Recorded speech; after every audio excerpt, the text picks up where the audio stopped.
지금부터 9장, 10장, 11장 강의를 하겠습니다. 오늘 우리가 다룰 부분은 다 성경에 관한 거예요.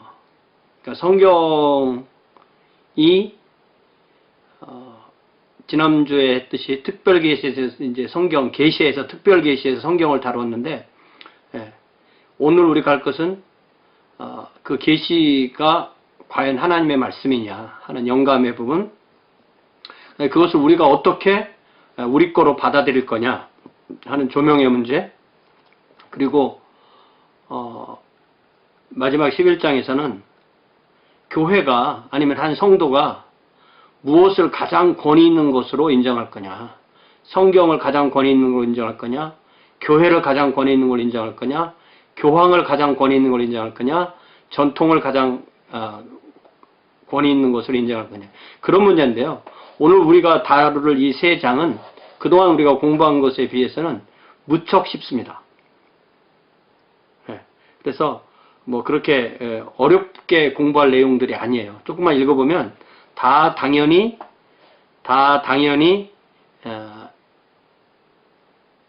그럴 수밖에 없는 얘기들을 해놨기 때문에 조금 어렵게 써놓은 부분도 있지만 충분히 이해할 수가 있다라고 생각하고 읽으시면은 됩니다. 다만 전문적인 용어들이 나오고 역사적인 배경들이 나오기 때문에 그 배경을 모르는 분들은 좀 혼란스럽지만 제가 좀 설명할 수 있는 데는 설명을 할게요.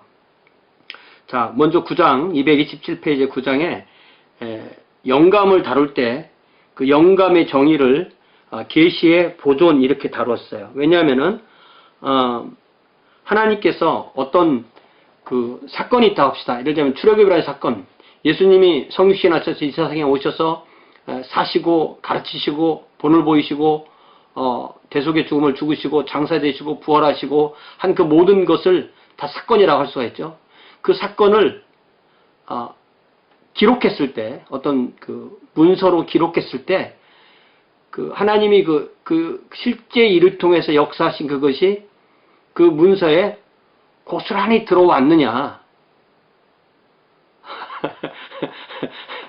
충분히 이해가 된 얘기죠. 고스란히 들어왔냐 이거죠.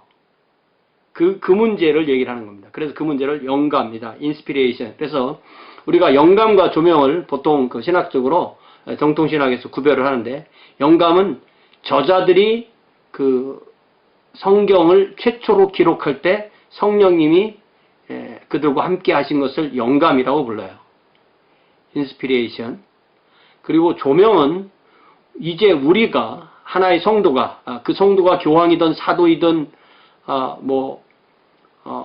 교부이든 목사이든 평신도이든 신학대학 교수이든 신학교 학생이든 그 크리스찬이 그 성경을 읽을 때 성령님께서 그가 최초의 성령께서 그 저자에게 주셨던 영감을 주신 동일한 성령님께서 독자에게도 그 말씀을 이해하도록 도와주는 것을 조명이라고 그래요. 그러면 왜 동일한 성령님이 하시는 일을 하나는 영감이라고 부르고 하나는 조명이라고 부를까? 예를 들자면 어떤 사람이 자기가 성경을 읽거나 아니면 글을 쓸 때 내가 성령의 영감을 받아 썼다라고 말하면 그 사람이 그것을 성경이라고 또 주장할 수가 있겠죠. 그런 일을 근원적으로 막기 위해서 그를 구별하는 겁니다. 테크니컬하게. 그러나 동일한 성령님께서 하시는 거예요. 그래서 어떤 사람이 감히 이렇게 주장할 수도 있죠. 내가 지금 이 성경을 읽고 연구한 것에 의하면 최초의 성경을 저작하실 때 사도 바울이 로마서를 쓰실 때 성령님이 주신 그 영감을 내가 동일하게 받아서 이해를 했기 때문에 내가 가르치는 것은 사도 바울이 가르치는 거나 똑같은 거야. 이렇게 말을 하면서 나는 조명을 받은 것이 아니고 영감을 받았어. 이렇게 말할 수도 있죠. 이런 것을 근원적으로 막기 위해서, 거기에 근접할 수는 있겠지만 그렇게 하는 걸 막기 위해서 분명하게 하나는 영감, 하나는 조명 이렇게 구별해 놨습니다. 이거를 우리가 충분히 이해를 하실 수 있을 것 같아요. 그것이 구별이 안 되면 어떤 혼란이 올 것인가. 마치 내가 지금부터 말하는 것, 내가 이 성경을 통해서나 아니면 성경을 떠나서나 내가 읽고 말하는 것은 최초의 성령님이 성경이 저자해 주신 것과 그 강도나 질에 있어서 똑같아 라고 말할 수 없다는 거죠. 그래서 영감, 조명 이렇게 구별이 되는 겁니다. 자, 거기 영감의 정의가 나오죠. 성경에 있어서 성경의 영감이라는 것은 성경의 저자들이 계시를 정확히 기록할 수 있게 하고 그 결과로서 그들이 기록한 것이 실제적으로 하나님의 말씀이 되도록 하기 위하여 성경의 저자들에게 미친 초자연적인 영향력을 말한다. 여기에 이 초자연적인 영향력을 말한다라고 할 때,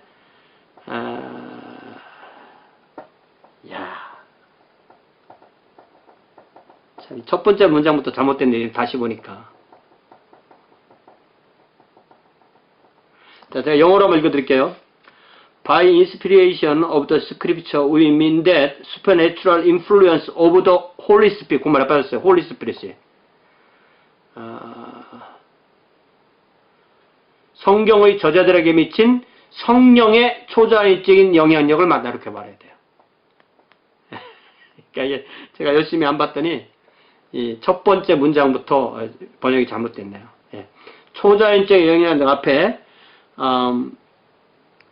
of the Holy Spirit upon the scripture writers, which rendered their writings an accurate record of the revelation, or which resulted in what they wrote actually being the word of God. 이렇게 됐어요. 거기 초자연적 영향력 앞에 성령의 초자연적 영향력. 성경 저자들이 창세부터 계시록까지 성경 저자들이 그 성경을 쓸 때 그 성경 말씀이 정말 하나님의 말씀이 되도록 성령이 영향을 끼친 그 성령의 능력, 이걸 영감이라고 불러요. 자, 그러면 여기서 재미있는 게 그 당대 글을 쓴 사람들이 많았을 텐데 어떤 것은 성경이 되고 어떤 것은 성경이 안 되느냐, 요거를 다루는 문제를 또 다르게 해서 정경이라고 불러요. 당대의 많은 종교적 문서, 교회에서 권위로 인정하던 종교적 문서 중에서 어디까지는 성경으로 인정하고 어디까지 성경이 아니라고 인정하는 것, 어디까지가 성경인지 그거를 정경이라고, 캐논이라고 합니다. 그것은 반드시 교회가 어느 정도 시간이 지나서 결정하게 돼 있어요. 어느 교회는 이 책을 성경이라고 쓰는데 어느 교회는 이 책을 성경이라고 쓰지 않아. 그러면 그것을 교회가 다 함께 모여서 어느 순간인가 교회에서 성경으로 인정한 것들이 컨센서스가 되온 것을 고르는데, 그것이 신약 성경 같은 경우는 한 최종적으로 완성된 것이 AD 한 300년까지 가서 400년 정도까지 가서 결정이 되게 됩니다. 이거는 우리가 그 신약개론 배울 때도 배우게 되죠. 자, 그러면 결국 그 영감이라는 문제는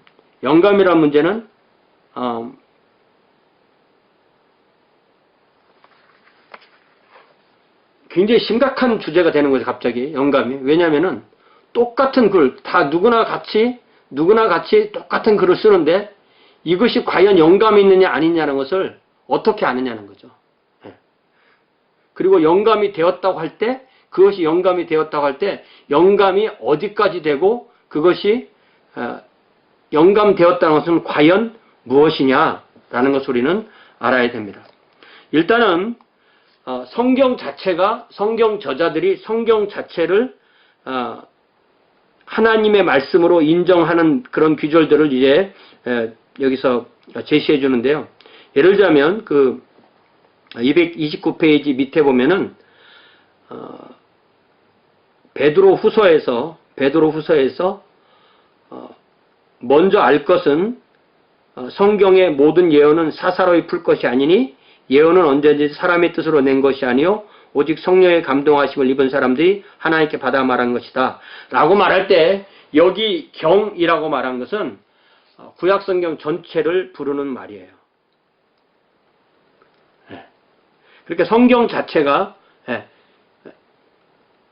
신약성경 자체가 구약성경을 하나님의 성경으로 그렇게 말하고 있다. 그런 규절들이 성경에 곧 나오죠. 예를 들자면 또 베드로후서 디모데후서 3장 16절에서도 모든 성경은 이라고 말할 때 그것도 역시 구약 성경을 말하는 겁니다. 모든 성경은 하나님의 감동으로 된 것이다. 요 감동이라는 단어가 중요한 거죠. 요 하나님의 감동으로 됐다. 요 부분을 영감이라고 말하는 거예요. 예. 그래서 그런 귀절들을 쭉 이렇게 인용을 해냅니다. 예. 그리고 구약 성경 자체에는 많은 부분들이 여호와께서 이렇게 말씀하셨다. 여호와께서 이렇게 말씀하셨다. 그런 얘기들이 쭉 있고요. 창세기부터 계시록까지 모든 귀절을 다 봤을 때 어느 부분 하나님이 직접 말씀하신 부분도 있고 어느 부분은 예수님이 말씀하신 것도 있고 어느 부분은 심지어 고린도전서 같은 데 보면 사도 바울이 나는 이 부분에 대해서는 계시받은 게 없어 라고 하는 부분도 나와요. 그죠? 고린도전서 7장에 보면. 그렇기 때문에 전체적으로 영감받은 건 맞지만 모든 귀절의 영감의 그 정도가 다 같으냐? 그런 문제도 우리는 생각해 볼 수가 있습니다. 그럼에도 신약 성경에서 특히 예수님 같은 경우에 성경은 페이지 앉아든지 우리 231페이지 보면 천지가 없어지기 전에는 율법의 1.1핵이라도 반드시 없어지지 않고 다 이루리라. 그러면서 에릭슨이 아주 재밌는 예를 들었는데요. 그 231페이지 그 마태복음 5장 18절 밑에 무슨 말을 하냐면은 예수님 시대에 이스라엘에서 거룩한 것으로 간주하는 두 가지가 바로 성전과 성경인데 성전은 돌 하나도 돌 위에 남지 않는다라고 그렇게 성전의 권위는 거의 인정하지 않으셨는데 성경의 권위는 최고의 권위로 인정하셨다라는 걸 봐서 성경의 영감을 예수님 시대 때나 사도들도 오늘날 우리가 믿는 것 이상으로 성경의 영감을 믿고 있었다라는 것을 우리가 중요하게 그 에릭슨이 지적을 했습니다.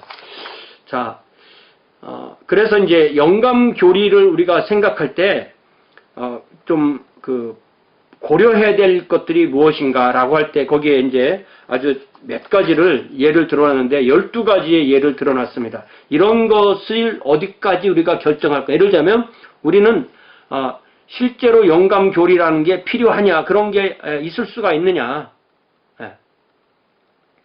그런데 영감 교리라는 것이 없을 수는 없는 거죠. 영감 교리가 없으면 영감의 교리가 없으면 성경과 그렇지 않은 책에 구별이 없게 됩니다. 두 번째, 성경은 우리에게 그것의 영감에 대한 이해를 설명하기 토대를 제공하고 있는가? 성경 자체가 영감에 대해 조그맣게 얘기한 그겁니다.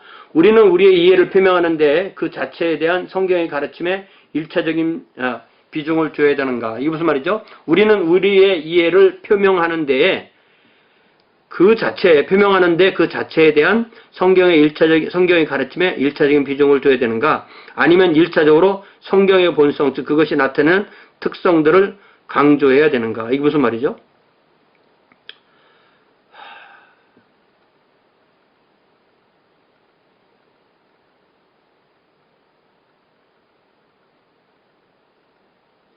야, 그러니까 이게 번역문으로 보면은 이게 참 많이 어려운 거예요. 그죠?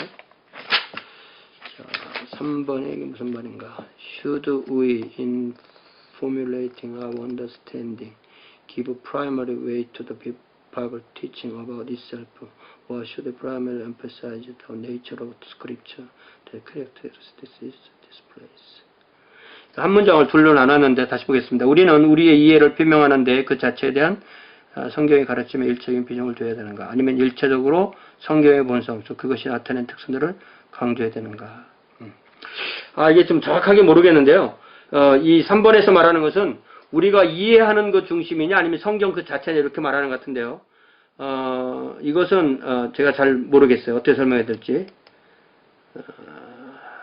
자, 4번으로 넘어갈게요. 제가 혹시 다음에 기회 있으면 다시 설명드릴게요. 영감은 성경을 통하여 한결같은가? 이거 아까 조금 아까 얘기한 그거죠. 자, 영감은 탐지될 수 있는 특성인가? 우리가 그것을 영감된 것으로 인지하거나 인식할 수 있을 정도로 독특하게 제시되어 있는 어떤 것이 영감된 자유가 있는가? 자, 이 영감을 영감됐다는 것을 우리가 어떻게 아느냐는 거죠. 예. 영감 교리를 세울 수 있다는 것과 똑같은 겁니다. 예. 6번은 영감은 자료의 사용에 어떻게 관련되는가. 예. 그 성경이 자료를 사용했다고 할 때 어떤 자료는 믿을 만한 자료를 사용했다는 걸로 되어 있지만 어떤 자료는 믿을 수 없는 자료를 사용한 것이 아닌가 이런 얘기를 합니다. 그래서 7번도 마찬가지죠. 만약 영감이 자료의 사용을 표현한다면 영감은 그것들의 정확성을 보증하는가? 만약 성경의 저자가 오류를 포함하고 있는 자료를 사용했다면 성령은 그가 그 오류를 정정하도록 그것을 지도하셨는가? 그런 문제도 영감 문제에 대해서 얘기를 해야 되고 9번째, 영감은 성경의 저자에게 관련되는가? 넓게 관련되는가? 좁게 관련되는가? 예를 들자면 성경의 저자가 그것을 쓸 때만 영감이 되었느냐? 아니면 그의 모든 삶이 영감이 된 거냐. 그런 얘기죠. 10번은 영감은 성경 저자가 혹은 말하자면 예언자나 사도의 직무에 영원히 부속되어 있는 자질인가? 똑같은 얘기입니다. 10번, 11번은 연결한 이야기예요. 자, 11번. 영감이 성경의 저자나 그가 기록한 성경에 돌려지는 것이 적절한가? 예. 이것도 영감 교리를 세울 수 있는 것과 마찬가지고 결국은 저자가 중심이냐 그 저작물이 중심이냐 그런 얘기인데 결국은 그 저자가 성경을 쓸 그 당시에 영감을 줬다. 이게 중요한 문제죠. 자, 마지막으로 영감은 저자가 취급한 얼마나 많은 자료에 대해 적용되는가. 네. 이거는 이제 그가 한 말 중에서 구원에 관계되는 것만 영감이 됐는지 아니면 과학이나 역사와 같이 좀 구원에서 2차적으로 다루는 부분도 영감됐다고 봐야 되는가 그런 얘기입니다. 자, 이런 식으로 영감에 관해서 여러 가지 중요한 질문들이 떠오를 수 있다. 그 질문들을 다 모아본 것을 이렇게 12가지로 모아본 겁니다. 자, 그러면 지금까지는 그렇게 영감에 대해서 기본적으로 생각할 것이고요. 이 영감 교리, 요게 이제 우리가 핵심적으로 알아야 되는 건데요. 이 영감 교리는 아주 극단적인 예들, 예, 아주 대표적이고 극단적인 예들을 모아놓은 거예요. 그래서 이거는 다 맞는 건 아닌 것 같아요. 여기에는 보통은 이 중에서 한두 가지가 그래도 더 맞는 것이다 라고 그렇게 이해를 할 수가 있겠습니다. 자, 영감에 관해서 많은 예들이 들어왔는데 첫 번째는 직관설이라는 게 있는데 이거는 그냥 이 성령님이 이렇게 어떤 재능을 준 거다. 그에게 그러니까 성경을 쓸 은사를 준 거다. 이거는 조금 그럴 것 같기도 하고 그럴 것 같지도 않은 그런 얘기죠. 예. 조명설도 어떤 성령님이 어떤 영향력을 끼쳤다. 예. 그 정도로 설명한 거고요. 이 역동설이 저는 옛날에는 역동설이 맞다고 그렇게 얘기를 들었는데 이 에릭슨은 역동설보다도 좀 더 보수적인 이론을 이야기하고 있는 것 같아요. 역동설을 좀 자세히 봅시다. 역동설은 영감과 성경의 기록의 과정에서 신적이고 인간적인 요소들의 결합을 강조한다. 하나님의 영의 작용은 저자를 그가 가져야 하는 생각들이나 개념들로 인도하고 또한 저자들 자신의 독특한 개성이 단어와 표현을 선택하는 데 발휘되도록 허용하는 데 있다. 이렇게 해서 인간의 글은 그를 독특하게 규정 주어지는 방식 안에서 하나님께 지도하시는 사상들을 표현할 것. 이게 무슨 말이냐면요. 예를 들자면 누가가 있고 요한이 있다면 누가는 누가의 색깔이 있고 요한은 요한의 색깔이 있을 거라고요. 그 저자로서의 색깔이 있을 거라고요. 그거를 성령님이 사용하시느냐 사용하시지 않느냐의 문제예요. 왜냐하면 나중에 축자영감설이나 구술설로 가면은 마치 그 저자는 하나님이 불러준 대로 적기만 한다. 그러면 그 사람이 누가이냐 요한이냐 하나도 중요한 게 아닌 게 돼요. 네. 그래서 이 역동설은 하나님이 그 저자의 그 특징을 다 이용하셨다 이런 말이에요. 그러니까 직관설이나 조명설은 그냥 성령님께서 전반적으로 이렇게 영향력을 주셨다. 그래서 별로 크게 구별하지 않아도 되는 그런 건데, 역동설이 그래도 충분히 이해가 되죠. 이제 축자영감설하고 구술설은 저는 조금 별로 받아들이지 않는 설입니다. 축자영감설은 성령의 영향력이 사상들을 인도하는 것을 넘어서 메시지를 전달하기 위하여 사용되는 단어들까지 선택하는 데 미친다.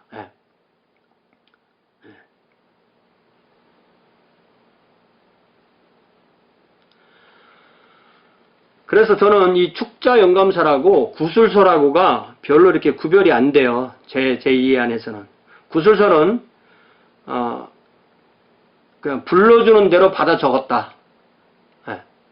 축자영감설은 저자가 그의 머릿속에서 이 단어를 쓴가 저 단어를 쓸까 생각할 때 그 단어를 선택하는 것까지도 성령님이 도와주신 거다. 이게 축자영감설이고요. 구술설은 아예 그냥 이 성령님은 법정 기록인처럼 속기사처럼 불러주는 대로 적었다. 그러니까 여기서는 성경 저자의 특징은 전혀 없는 거예요. 여러분들은 만약에 이 중에서 고르라면 어느 걸 고르겠어요? 역동설과 축자영감설 중간 어디쯤에서 고르고 싶겠죠, 그죠? 그렇게 해서 이런 것을 좀 읽어보시면 충분히 이해를 하겠고요. 그 다음에 이제 영감 교리를 표명하는 방법 이렇게 해서 좀 이렇게 써놓으셨는데요. 이것도 뭐 읽어보면 충분히 알만한 내용들을 기록을 해 놓았습니다. 여기 부분은 제가 지금 스킵하고 넘어갈게요. 영감의 정도도 어디까지가 성경님의 영감이 어디까지가 됐느냐 그런 얘기예요. 근데 이거는 영감의 정도 이 부분은 성경을 많이 인용해서 설명을 해놨어요. 그래서 우리가 영감을 시리어스하게 생각해야 된다라는 것을 이야기를 해준 겁니다. 쭉 읽어보면 다 그런 얘기예요. 그러면서 여기 아주 재밌는 예를 하나 듭니다. 재밌는 예를 하나 드는데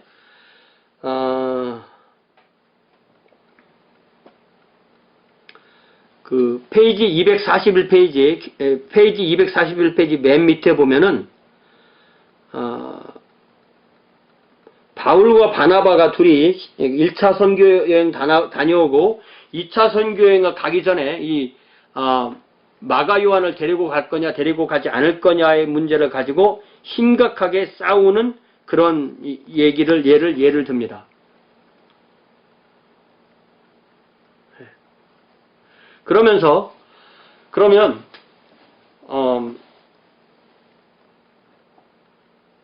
사도 바울은 성경을 로마서부터 12권을 쭉 쓰신 분인데, 그러면 사도 바울의 나머지 삶도 100% 영감된 사람이냐 이 얘기를 물어보는 거죠. 그러면서 에릭슨은 뭐라고 말하냐면 최소한 어느 정도는 사도 바울이 이 문제를 잘못한 거다 이렇게 얘기를 해요. 그러면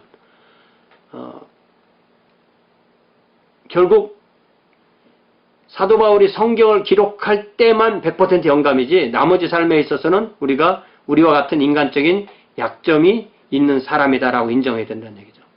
그 얘기는 뭐냐면은 그러니까 사도 바울이 그런 갈등의 문제를 바나바가 했던 그 갈등의 문제가 신약성경의 15장 사도행전 15장의 나옴으로 인해서 우리에게 어떤 좋은 예가 되는 거죠. 또 다른 예가 이제 사도 바울이 사도 베드로를 꾸짖은 그런 얘기를 합니다. 영감의 강도가 아까 말한 그 이야기인데요. 결국 예수님 시대에 예수님께서 성경을 아주 중요하게 여겼다 이거죠. 아주 중요하게 여겼다 이거예요. 그 얘기는 아까 얘기한 거고요. 그러면서 여기 지금 하나 예를 드는 것이 과연 성경에서 구체적으로 계산을 해보면 맞지 않는 그런 예들이 나온다. 그런 것은 어떻게 할 거냐라고 하면서 비글이라는 사람이 예를 들어서 설명을 해줍니다.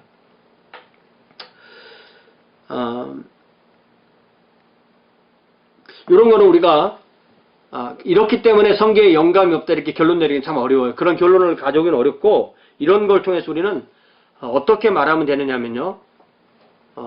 잘 모른다 이렇게 말하는 게 제일 좋습니다. 왜냐하면 사본의 문제도 있을 수 있고요. 우리가 갖고 있는 어쨌든 다 사본으로만 갖고 있는 거니까 사본의 문제도 있을 수 있고 어떤 그 당대의 성경을 기록하는 방식의 문제도 있을 수 있고 어떤 계산을 예를 들면 반올림을 하는 경우도 있고 반내림을 하는 경우도 있고 뭐 400년이냐 430년이냐 이런 것이 정확하게 안 맞는 부분도 있을 수가 있다는 거죠.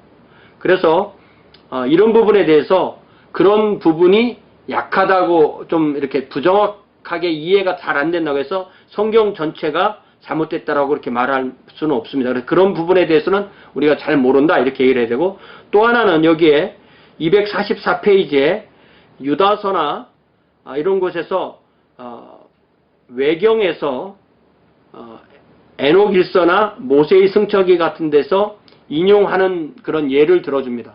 그러면 그 책은 성경이 아닌데 성경이 아닌 데서 인용해야 돼. 이건 당연히 되는 거죠. 왜냐하면 우리가 뭐 성경에서만 인용하지 않고 성경 자체에는 여러 곳에서 인용하는 그런 예들이 있기 때문에 그것을 문제 삼으면 안 될 것 같습니다. 아까 여기서 영감의 방식이라고 말한 것은 조금 아까 말한 그 영감의 여러 가지 설과 비슷한 그런 이야기예요. 자, 여기 보면 이 에릭슨이 성경 영감을 자기가 주장하는 주요한 에릭슨의 주장이 뭐냐면요. 영감의 방식 세 번째 보면 이것은 영감이 단어의 선택에까지 미치는 것이라고 결론 짓는 것을 의미한다. 자, 만약 두 가지 유형의 고찰, 맨 앞에부터 읽어보면 만약 두 가지 유형의 고찰을 주장할 수 있다면 그것들을 통합하는 어떤 방식을 찾는 것이 필요하다. 앞에서 언급된 방법론을 견지하면서 우리는 우선 교훈적인 자료를 고찰해야 된다. 이것은 영감이 단어의 선택에까지 미치는 것이라고 결론 짓는 것을 의미한다. 그래서 영감은 축자적이다. 그러나 우리는 현상들을 조사함으로써 다만 그러한 단어의 선택이 의미하는 말을 정의할 것이다. 자, 영감이 축자적이라고 결론을 낼 때 우리가 하나님의 본성에 입각한 추상적인 논증을 사용하지 않는다는 것을 주목하라. 이것은 하나님께서 전지하시고 전능하시며 정확하시게 성경을 영감하셨기 때문에 그래서 전적으로 특별한 용어의 선택에 이르기까지 그의 말씀이라는 주장이다. 오히려 축자 영감에 대한 우리의 주장은 하나님의 본성으로부터 추상적인 추론이 아니라 교훈적인 자료 즉 예수와 성경의 저들의 주장하시고 가르쳤던 성경관에 근거한다. 그러니까 이 저자는요. 에릭슨은 훨씬 더 축자 영감설 쪽으로 많이 갑니다. 네. 아까 보면은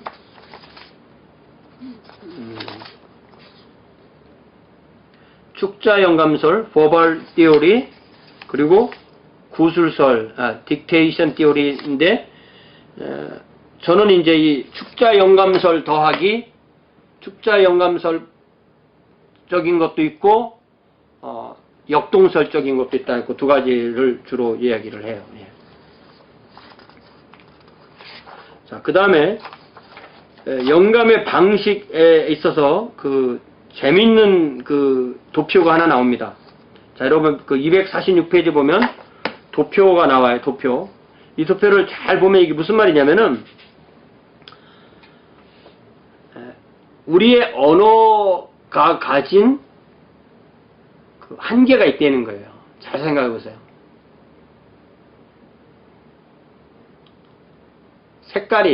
색깔이요. 우리의 눈으로 구분할 수 있는 색깔이 몇 가지는 좀 될 것 같아요. 사람의 눈으로 구분할 수 있는 색깔. 네. 색이 있죠. 또 색의 명도도 있죠. 여기 얼마나 색이 밝은가의 문제. 색이 딱 있으면 이게 사람이 이름을 붙여서 색의 이름을 붙일 수 있는 것이 도대체 몇 가지쯤 될 수 있을까? 제가 얼핏 들은 얘기로는 280가지가 좀 된다고 그래요. 색깔의 수가. 그러면 어떤 성경에서 어떤 색이라는 단어가 딱 나왔을 때 이건 자주색이라고 했을 때 그게 정확하게 얼마나 정확한 자주색이냐 자주도 핵도 거기 맨 밑에 보면 진자주빛이 있고 진홍빛이 있고 주홍이 있고 연자주빛이 있고 연분홍이 있다는 거죠. 그렇다면 이게 정확하게 어떤 것인지는 언어 자체가 주는 한계가 있다는 겁니다. 이런 모든 것은요, 성경에 정확하게 다 모든 부분에 해당되는 문제예요. 예를 들자면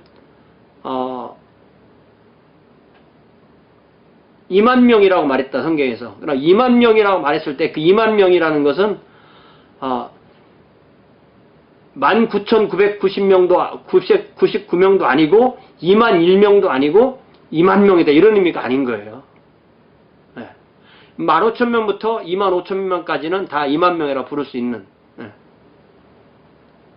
어떤 사람들은 거기서 19,999명인데 그걸 왜 2만 명이라고 얘기하냐, 이게 틀린 거다, 이렇게 생각하는 사람들이 있다고요. 그렇게 성경을 이해해서는 안 된다는 겁니다. 그러니까 과학도 사실은 그렇게 얘기를 안 해요.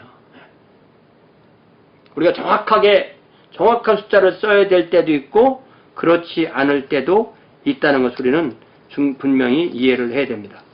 그런 부분과 그렇지 않은 부분을 우리가 구별해서 봐야 된다, 그런 얘기고요. 그 다음에 이제 어떻게 근본적으로 어떻게 사람이 하나님의 말씀을 쓸 수가 있을까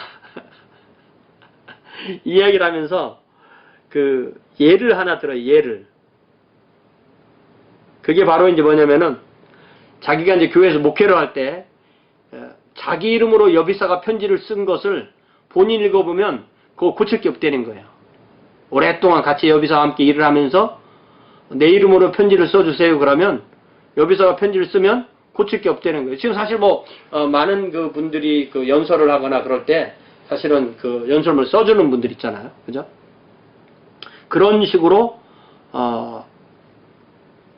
인간 대 인간에서도 그런 일이 있듯이 하나님과 성경의 저자 사이에도 그런 일이 있을 수가 있다, 이런 얘기를 해주고 있습니다. 자, 영감에 관한 이야기는 이 정도만 하기로 하고요. 두 번째는 무호성에 관한, 성경 무호에 관한 얘기를 좀 하겠습니다. 시간이 많이 갔는데요. 이 이네런시라는 이야기, 비블리컬 이네런시라는 이야기는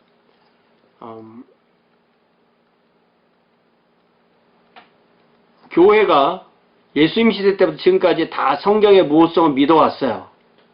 근데 어느 순간에 이제 이성의 시대가 지나면서 성경에 오류가 없냐? 라는 질문을 하게 되는 거죠. 그러니까 성경이 정말 영감된 거면, 성경이 정말 영감된 거면 그 성경 안에는 오류가 없어야 된다. 네. 굉장히 중요한 주제죠. 근데 우리가 여기서 기억해야 될 것이 바로 뭐냐면,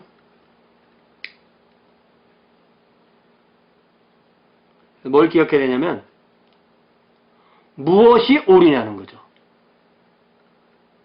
조금 아까 우리가 얘기한 그런 것처럼 오류가 무엇인지를 정의하지 않으면 성경에 오류가 있다 없다를 말하기 참 어려운 거예요.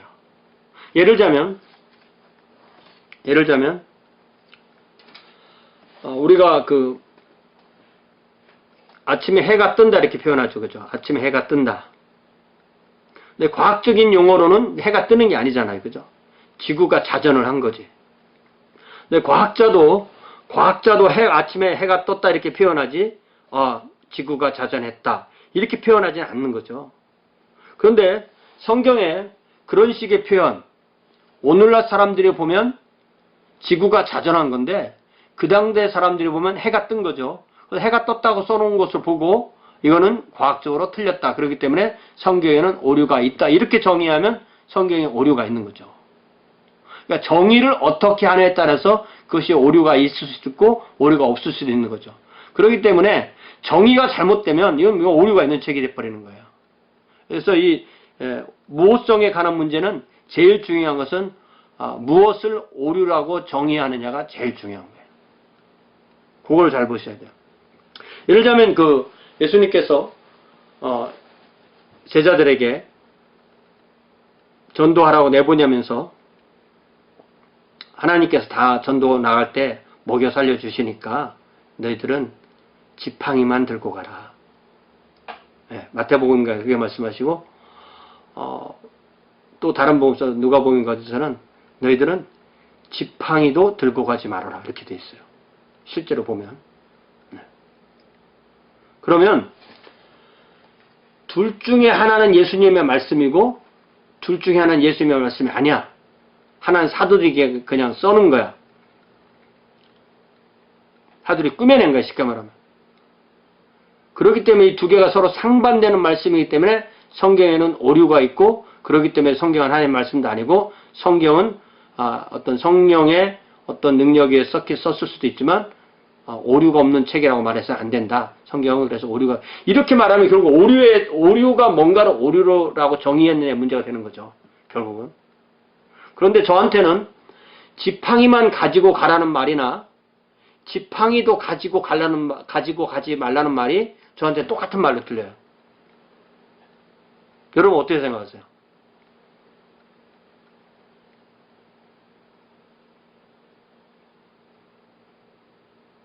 제 말이 자꾸 끊기나요?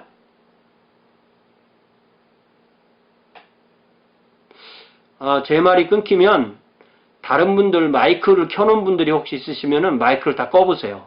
본인들의 마이크를. 김병욱 하구님, 신동혁 하구님, 정영희 하구님 세 분이 여기 이경희 하구님도 마이크는 다 그냥 이렇게 끄는 표시를 해주세요. 그러면 제 소리가 안 끊길 거예요 아마.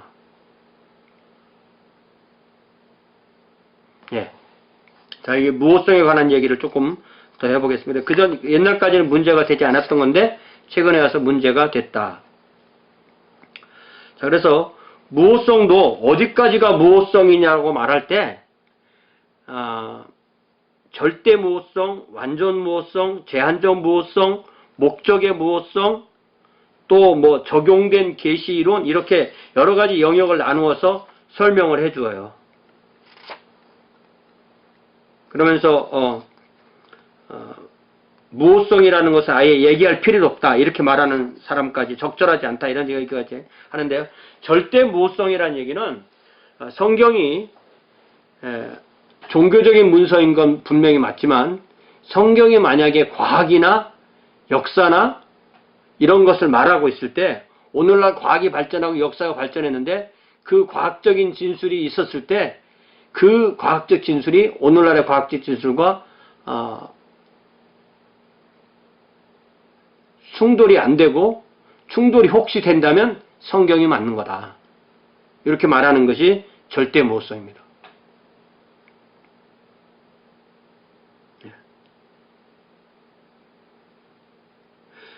그래서 여기서 저자가 예를 들어주는 게 에릭슨이 예를 들어주는 게 구약성경에 그 성전 앞에 쓰던 그 바다라고 부른 큰 그 제사장들이 몸을 닦는 데 쓰는 그 물통이 직경이 10규빗이면 주변의 둘레가 31규빗이어야 되는데 30규빗이라고 썼다. 이게 이제 아까 제가 말한 그런 거예요. 이런 것을 틀렸다고 말하면 틀린 게 돼버립니다. 네. 이것을 왜 틀렸다고 얘기를 해야 되는 거죠? 그렇지 않죠. 네. 그러니까 이게 만약에 파이라고 말하면 맞는 것이 되지만 그거를 숫자를 쓰면은 3.14159에서 그 뒤로 쭉 가서 끝이 안 나는 거죠. 이 뒤에 끝이. 어디까지 끝 없이 그 얘기만 하고 있어야 되는 것이 아니기 때문에 이런 것을 틀렸다고 말하면 안 되죠.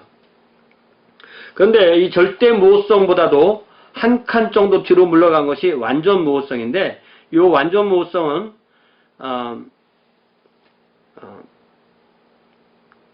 성경이 역사나 과학에 대해서 기록하는 것이 틀렸다고 말할 필요는 없지만 성경은 역사책도 아니고 과학책도 아니다.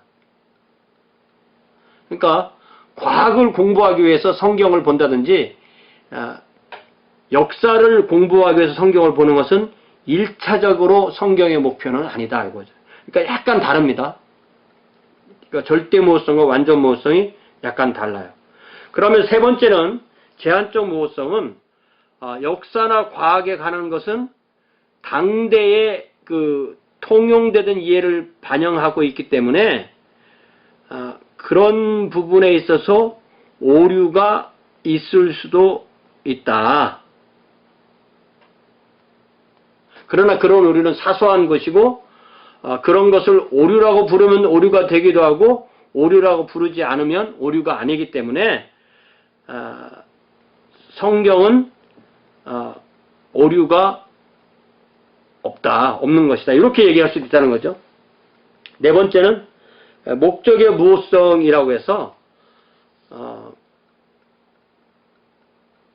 성경은 원래 그 오류가 있냐 없냐 이거를 얘기하려고 하는 책이 아니기 때문에 성경은 하나님의 자녀들이 하나님의 말씀을 듣는 것의 목적이기 때문에 성경 가지고 무호성 얘기를 하지 말아라.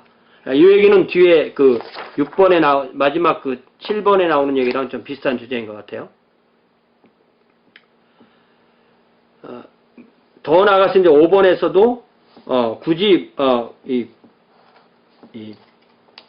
뭐 무호성 이런 얘기를 굳이 할 필요가 뭐 있냐 이런 얘기를 하는 거죠. 그러면서 성경 자체 안에 뭐 충돌되는 부분도 있고 서로 맞지 않는 부분도 있기 때문에 그거는 뭐 당연히 인간이 쓴 거니까 오류가 있어야지 이렇게 생각합니다. 그러면서 이제 예를 든 것이 예수님은 하나님의 왕국이 완성되고 예수님이 재림하실 때가 언제입니까? 라고 물어볼 때 그날 그거는 몰라. 니들은 뭐 알면 안 돼. 나도 모르거든. 하나님만 알아. 이렇게 말했을 때 우리는 예수님께서 아시면서도 니들이 알면 안 돼. 이런 뜻으로 안 알려준 걸로 이해를 하는데 어떤 사람들은 예수님이 모르니까 그렇게 둘러댄 거야. 그런데 더욱이 예수님은 그것이 당장 그들의 세대 안에서 일어날 거로 생각하기 때문에 예수님이 그거는 사실은 틀린 거야. 이렇게 생각하는 사람도 있다는 거예요. 이런 사람들에게는 뭐 이런 이 무호성의 문제 같은 것은 거론할 그 계제도 안 되는 거죠. 그래서 또 어떤 사람은 성경 자체가 무슨 뭐 법전이 아닌데 그 사람이 쓴 거기 때문에 당연히 오류가 들어가고 그거는 뭐 하나님의 말씀이라고 믿지 않는 사람들에게는 오류니 이런 것을 할 필요도 없는 거죠. 또 마찬가지로 무호성 자체는 적절한 주제도 아니다. 그런 얘기를 할 필요가 없다. 그렇게 이야기를 합니다. 그러나 저는 제가 말할 때 이 무호성의 문제가 왜 중요한 거냐면요. 오류를 뭐라고 정해놓고 그렇기 때문에 오류가 있다. 이렇게 가는 것은 자가당착에 빠지는 것 같아요. 예, 그러니까 굳이 그렇게 할 필요가 없다는 거죠. 예. 자, 무호성이 왜 중요하냐? 그렇다면 이 저자가 생각하는 무호성이 왜 중요하냐? 제가 여러분에게 나눠드린 이 번역 수정표는 여러분들이 좀 보면 좋겠고요. 자, 먼저 신학적 중요성, 역사적 중요성, 인신론적 중요성 이렇게 나오고 그렇게 세 가지 얘기를 하는데요. 자, 우선 신학적인 중요성에서는 256페이지에서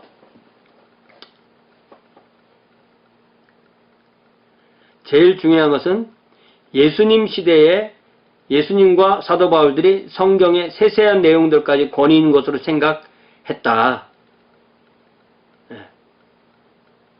하나님이 전지하시고 전능하시기 때문에 성경의 저자들이 그 글을 쓸 때도 완전히 그러니까 성경의 성령님의 영광과 무호성은 함께 따라다니는 거다. 그 맨 밑에 보면은 그 신학적 중요성의 그 밑에서 세 번째 줄에 보면 무호성은 완전 영감 교리의 필연적 결과이다. 그렇다면 성경이 충분히 진실하지 않은 것으로 나타난다면 영광에 대한 우리의 관점도 역시 위험에 처할 것이다. 그러니까 성령님께서 영감하셨기 때문에 성경은 무호한 것이다. 이렇게 보는 것이 신학적으로 맞은 거고요. 역사적 중요성은 교회가 그동안 쭉 성경을 하나님의 말씀으로 믿어왔다. 그런 얘기예요.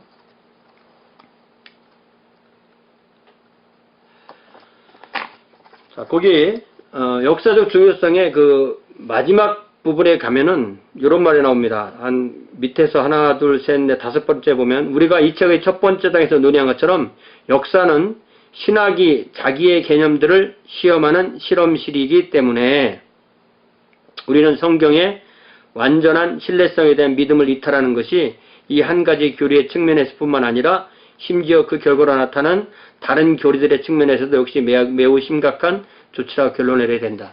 이게 무슨 얘기냐면은 성경의 무호성이 흐트러지면 성경의 무호성이라는 교리만 흐트러지는 것이 아니라 성경에서 나오는 모든 교리가 다 흐트러진다는 얘기예요. 자, 역사는 신학이 자기의 개념들을 실험하는 실험실이다. 요 말에도 어떻게 생각하세요? 굉장히 멋있는 말 같지만 실험실은 아니에요. 왜 아니냐면 모든 시대의 사람들은 자기 시대를 살았기 때문에 실험으로 사는 건 아니에요. 모든 시대는 다 누구나 다 말세를 사는 거죠. 그때가 마지막, 자기 생애가 마지막이니까 누구나 다 말세를 사는 거기 때문에 자기들의 삶을 살아온 거고, 우리가 과거를 볼 때는 실험실로 보는 게 아니라 어떤 그 표본으로 보는 거죠. 실험된 결과, 그들의 살은 결과로 보는 거지, 실험실이라는 표현은 조금 좀 동의 안 할 수도 있습니다. 자, 그 다음에 이 영감 무호에 대해서 우리가 그거를 어떻게 아느냐. 네. 그 말씀이 정말 맞는지 안 맞는지를 어떻게 아느냐, 이런 문제를 하는 겁니다. 굉장히 솔직한 그런 질문이죠. 솔직한 질문을 하고 있습니다.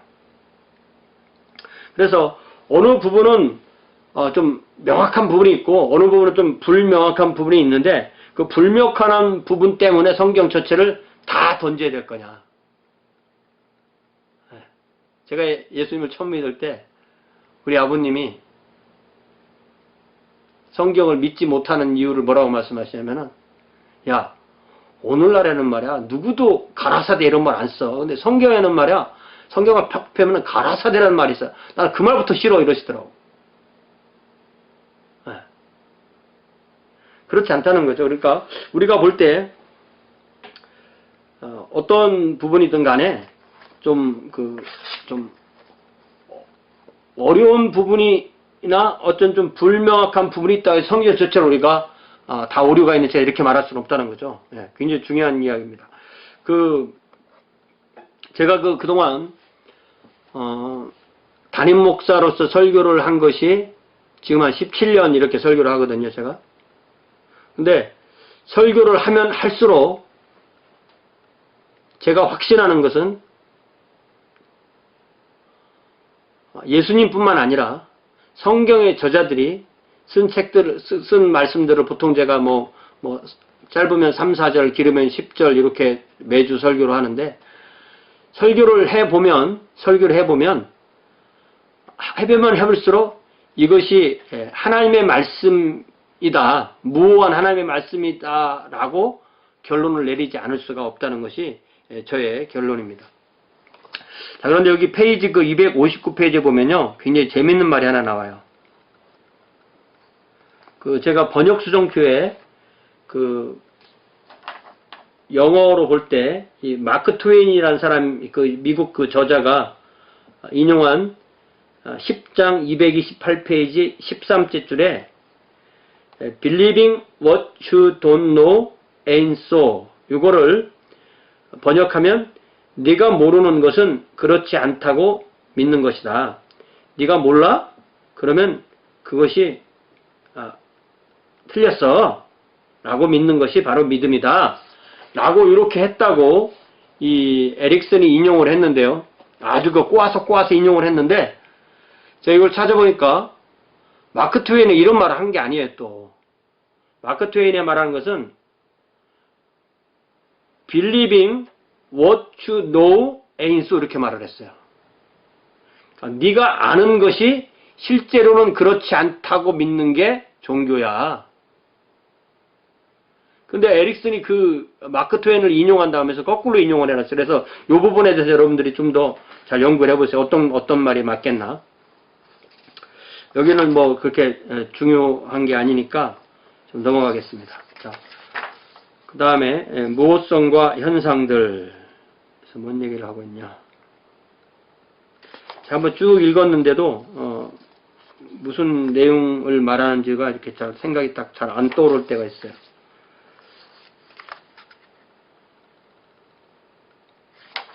자, 다시 돌아와서 무호성과 현상들에 대해서 무슨 얘기를 하나 봅시다. 자, 무호성과 현상들. 성경의 무호성에 대한 믿음이 성경의 모든 구조를 조사한 결과로서 도달된 귀납적인 결론이 아니라는 것이 분명하다. 본성상 그런 결론은 기껏해야 단순히 개연적인 것에 불과할 것이다. 성경의 무호성의 교리는 명백하게 성경에서 주장되거나 가르쳐지지 않고 있다. 오히려 그것은 성경에 대한 완전 영감 교리의 필연적인 결과이다. 제가 아까 말했듯이 성경의 모든 규절이 다 중요하고 성령께서 저작하시라는 것이 분명히 맞지만, 그러나 어느 부분에 대해서는 우리가 조금 이렇게 교계를 갸우뚱할 수 있는 부분도 있다는 거예요. 근데 그런 것에 대해서 결론 내리기가 참 어려운 게, 이건 내가 잘 몰라서 그래 이렇게 결론을 내릴 건지, 아니면 이게 분명히 잘못된 거라고 결론을 내릴 건지는 사실 심각한 문제예요. 그래서 우리가 꼭 이런 부분에 대해서 성경의 저자의 그 에릭슨에게 우리가 꼭 반드시 동의해야 될 필요도 없는 거예요. 왜 그러냐면 거기 예를 들자면 이렇게 봅시다. 거기 예를 들자면 이런 예를 해놨어요. 사복음서에서 예수님의 십자가 위에 적힌 명패를 우리가 비교해 보면 다 다르다 이거예요. 다 다르다 이거예요. 마태는 이는 유대인의 왕 예수다 이렇게 써놨고, 마가는 유대인의 왕이라 했고, 누가는 이는 유대인의 왕이라 했고, 요한은 나사렛 예수 유대인의 왕이다. 그러면 이걸 가지고 우리는 어느 하나가 맞고 나머지 세 개는 틀린가 이렇게 말해야 되는지, 네. 아까 계속 이런 비슷한 얘기를 계속 하잖아요. 네. 이게 놀라웠게도요, 서양 사람들은 이런 걸 읽어주면은 어느 하나는 맞고 나머지는 틀려 이렇게 이해를 잘해요. 서양 사람들은. 신기하죠. 근데 나는 전혀 그렇게 보이지 않거든요. 글을 쓰는 이 저자가 해주고자 하는 게 있고, 우리는 특히 복음서나 예를 들면 구약성의 신명기나 역대기 상하나 또 이렇게 성경의 내용이 서로 이렇게 겹치는 부분을 잘 읽어보면 서로 저자가 강조하는 부분이 다르다고요. 그러면 이 부분은 왜 뺐을까? 이 부분은 왜 넣었을까? 남겼을까? 이 부분은 왜 이것을 강조했을까 보면은 하나님께서 그때 그걸 통해서 강조하고 싶은 게 있으신 거죠. 우리 그렇게 봐야 됩니다. 예를 들면 그 뒤에 나오는 이 숫자적인 불일치에 대해서 많은 예를 두고 있는데, 그런 숫자적인 불일치는 상당히 많은 경우에 사본상의 문제입니다. 예를 들면 우리가 여호수아 어딘가 읽어보면은 사람이 죽었다는 숫자가 앞에는 몇만 명에다가 뒤에다 가려울고 사실은 실제로는 몇십 명. 이렇게 이게 사본을 따르면 몇만 명으로 가야 되는데 그 사본이 과연 맞느냐라고 할 때 사실은 몇십 명이 맞는 것 같다. 이렇게 우리가 성경을 가지고 있지만 원문을 가지고 있는 것이 아니라 사본을 갖고 있기 때문에 그 사본상으로 볼 때 우리가 몰라 이렇게 말해야 되지, 이거는 성경이 틀렸어 이렇게 할 필요가 없단 말이에요. 중요한 것 또 하나는 번역이 틀릴 수는 있습니다. 번역이. 더 나아가서 오타도 있어요 가끔. 출판사에서 책을 만들 때 오타도 만드는. 그렇기 때문에 그 번역이 틀렸다고 오류가 있다 이렇게 하면 안 되겠죠. 성경에 이런 그 난제들이 나왔을 때 그것을 어떻게 그 이해를 할 거냐라고 할 때 여러 가지 예들을 거기에 쭉 들어놓고 있습니다.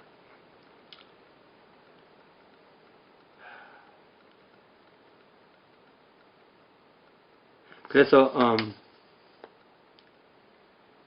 비비 워필드, 이 장로교 신학자죠. 비비 워필드, 루이스 고센, 예. 그 다음에 3번에서는 조화된 방법, 에버렛 해리슨이라는 분, 4번에서는 에드워드 카넬, 예. 이런 여러 가지 그 예들을 들어주고 있고, 또 하나 듀이 비글, 마지막에서 5장에서 5번에서 듀이 비글에 대해서 얘기해주고 있는데, 다 읽어보면 다 비슷한 얘기지만, 다 서로 다른 얘기지만, 중요한 거는, 계속 강조되는 것은 무엇이 오류냐라고 하는 것에 의해서 이게 다 달라지는 거예요. 예. 그리고, 틀렸다라고 말할 건지, 모른다고 말할 건지. 그것도 굉장히 중요한 주제입니다. 무호성을 정의하는 문제. 그런 얘기도 아까 우리가 읽어본 지금까지 설명한 것과 다 같은 얘기입니다.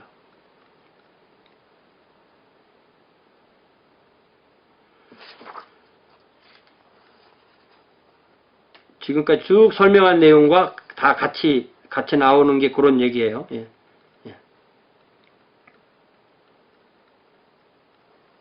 예를 들자면 거기 269페이지 보면은 이 맨 탑에 근사치를 제시하는 것은 우리의 문화에서도 일반적인 관례다.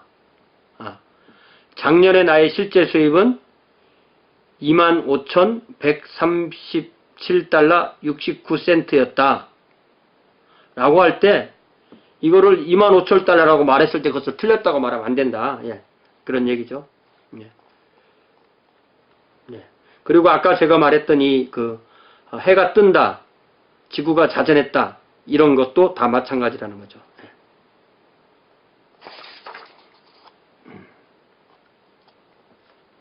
아주 구체적인 예들을 많이 들어주고 있죠. 그죠? 자, 부수적인 문제에서 마지막으로 무호성이라는 문제를 우리가 계속 붙들어야 되느냐. 근데 무호성이라는 단어를 쓰기 때문에 안 쓸 수가 없어요. 그죠?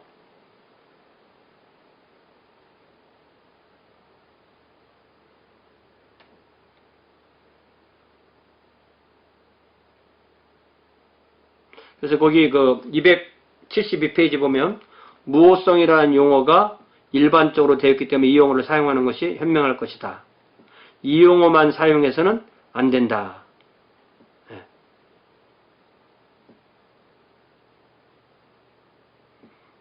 그런 얘기가 있고요. 어제 여러분들이 읽으면서 스스로 판단해서 어디까지가 가야 되는가라는 것을 여러분들 결정을 좀 하시는 게 좋습니다.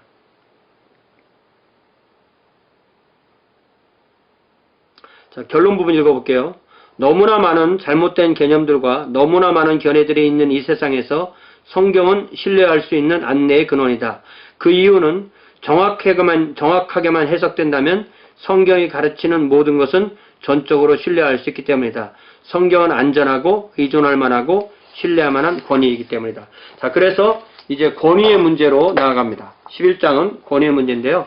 이게 하다 보니까 1시간에는 안 끝나고 항상 이렇게 1시간 한 30분 이렇게 가게 되는 것 같아요. 어떤 여러분들 좀 시간이 좀 불편하시면은 좀 그렇게 되더라도 들을 수 있는 분 계속 들어주세요. 자, 11장에서 권위의 문제를 얘기하는데요. 이 권위의 문제는 굉장히 중요한 주제예요. 이게 왜 중요하냐면은 한 사람의 신자가 내진 한 교회가 궁극적인 권위로 인정할 것이 뭐냐는 거예요.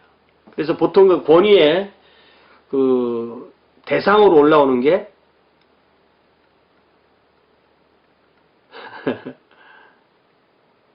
교회가